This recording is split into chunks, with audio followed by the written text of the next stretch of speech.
I just want to cover briefly before we get to Knowles. I want to just talk about the speech that he made in Poland, because they gave him a hero's welcome. They turned out chanting and cheering. He did the thing that the media was complaining about that he didn't do in his last trip. He said, that we will in fact cover, the NATO agreement, that if an attack on one of us is an attack on all of us. And the people are yelling and they're chanting Donald Trump, they're President Trump. They love him because he represents their point of view. And he made this very, very ringing speech about defending the West. So let's listen, first of all, to what he said about Russia. Today, the West is also confronted by the powers that seek to test our will, undermine our confidence, and challenge our interests. To meet new forms of aggression, including propaganda, financial crimes, and cyber warfare, we must adapt our alliance to compete effectively in new ways and on all new battlefields. We urge Russia to cease its destabilizing activities in Ukraine and elsewhere, and its support for hostile regimes, including Syria and Iran, and to instead join the community of responsible nations in our fight against common enemies and in defense of civilization itself.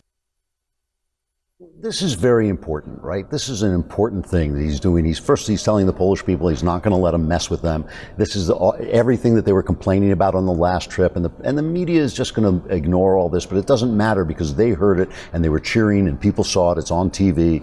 We don't need the media to tell us what's going on. We can see it with our own eyes. He was basically, slapping Putin upside the head. This is what Obama never did. Putin knew he could get away with every move he made in Syria and the Ukraine and Crimea because he knew Obama would never fight back. He knew he was a weak president, and he doesn't know what Trump is going to do. And the thing about Putin is he is a bad guy. All these people, there are people on the right who keep saying, oh, Putin, he's a strong leader. Putin is everything we hate. He is a bone-crushing, press-crushing, people-crushing, freedom-crushing dictator. He is in the mold. He is not obviously Adolf Hitler, but he's in the mold of those fascist dictators. He has destroyed any chance of freedom the former Soviet Union had. When the Soviet Union fell, it had a brief window when we could have encouraged them. It's not our fault. They have to do it themselves. But we didn't really encourage them. We accepted Putin every step that he made. We gave him legitimacy. We sent the Olympics to Sochi. We did all the stuff that he wanted us to do. We treated him like a real person. The reset button from Barack Obama, George W. Bush saying, I looked into his soul,